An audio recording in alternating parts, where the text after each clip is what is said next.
Normally we felt elated, we're quite happy about it, and it's also obvious that going by our profile, um, winning the award therefore did not really come to us as a surprise. You also realize that last year, that is 2014, we also won the award.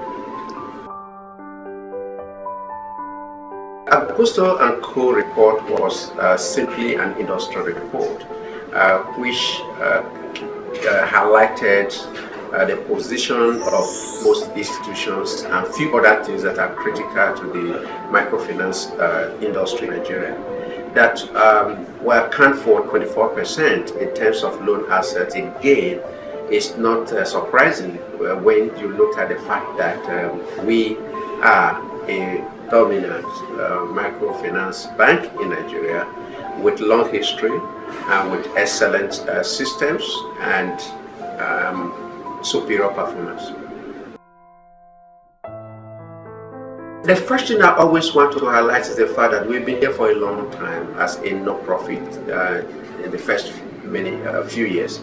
And secondly, we've been able to identify a particular segment of the market that we have diligently focused on. We've refined our system, we strengthened our systems, and therefore we are able to deliver our services, particularly loans to our clients, and make a recovery. Put all together, our performance therefore cannot be less than excellent. Our goals are quite clear, and these are outlined in our current business plan. We want to reach a large number of people. That again is anchored on our mandate that if we want to make impact on poverty in our environment, we need therefore to reach a large number of poor people. We will definitely do that. That will also go with system strengthening. We are working on our procedures, processes, even governance and policies. We are working on our risk management procedures. Put together, we will be able to reach that number. And again, keeping the loan portfolio quality very high, and also doing very well in terms of financials.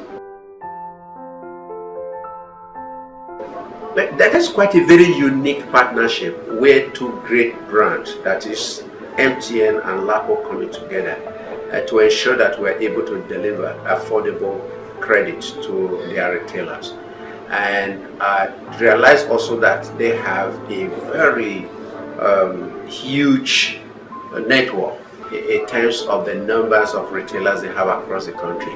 And LAPO equally also have that footprint.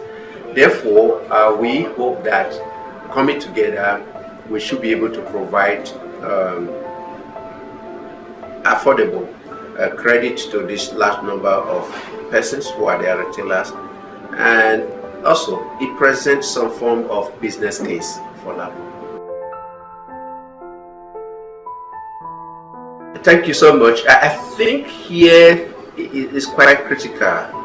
Microfinance globally and probably in Africa and then come to Nigeria is as a very critical point where there's going to be a transition from the traditional ways of delivering microfinance services. For instance, group methodology, having meetings, personal contact. In that transition, technology is going to play, or actually already playing, a critical role in that transition. We're going to get to a point where transactions are likely going to be carried out by digital means rather than one-on-one. And we hope that any microfinance therefore that want to play effectively in the emerging phase of microfinance will need to at this moment prepare to use technology. It is for that reason that technology is a key pillar of our current plan.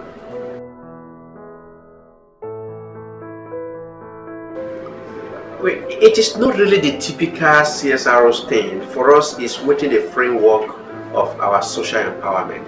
LAPO is committed to preservation of the environment, is committed to social empowerment, and also obviously to financial empowerment. We see that looking at the segment of the market that we targeted, the people that constitute this segment tend to confront other challenges more than not having financial resources. And one of the major concerns of women, that is our clients, is really around the future of their children. And the future of their children translates to education. How do you build up the future of their education? Therefore, they do a huge investment relative to their resources in the education of their children.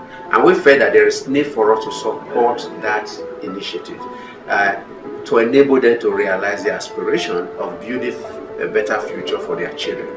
And that's actually the rationale behind the scholarship program for children of our clients. We have been doing it for the past 5 years, and there are indications that we will not only be doing it, but we're going to expand the scope and also the number of beneficiaries. The skill acquisition support for some children of our clients came about as a result of the realization that not every child of our every client is in a secondary school or in a university.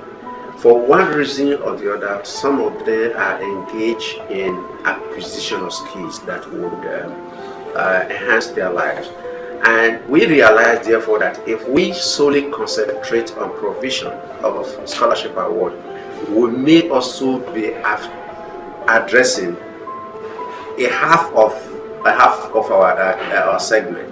And therefore, we decided to expand the scope of that support for their children by including initiative that will enable clients of our children to be registered in skill acquisition center, and we therefore provide whatever resources that they need, to take care of that.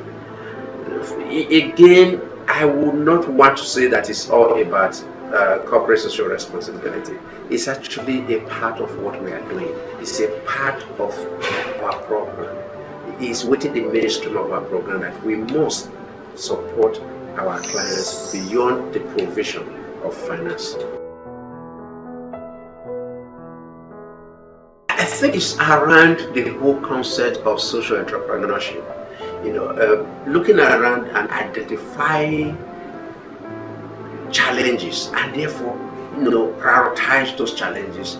Pick one or two, for instance, and come up with what would be some interventionist strategy to address those challenges. And it's not about charity. It's not also about profit maximization. It's midway. That is the whole essence of social entrepreneurship or social business. I would therefore want to encourage young people to be very sensitive to their environment. What is happening in the environment?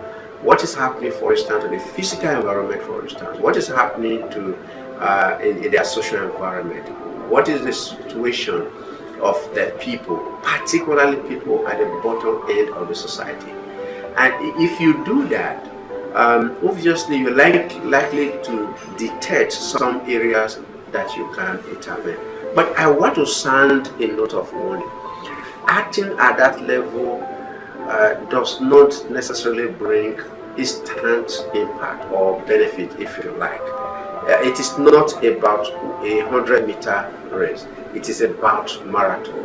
And that requires patience, it requires diligence, and it requires focus.